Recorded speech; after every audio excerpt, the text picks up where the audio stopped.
If you, if you talk to Israelis, if you try to study why Israel has higher birth rates, um, the fundamental answer is that in Israel, people believe deeply that that having children is of paramount importance.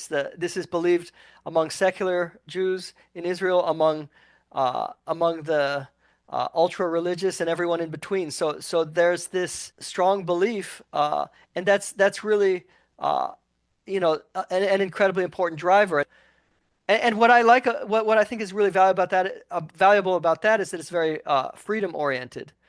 In other words, Israel is a free country with rights. In a society like that, somebody can choose to have no children, and nobody's gonna stop. They're not gonna get in trouble. I mean, Yeah. they may have aunties pestering them, but that's fine. That's perfectly compatible with freedom. These questions of how do you deal with long women's education or men's education, or how do you deal with uh, the sort of the hurdles of modern society?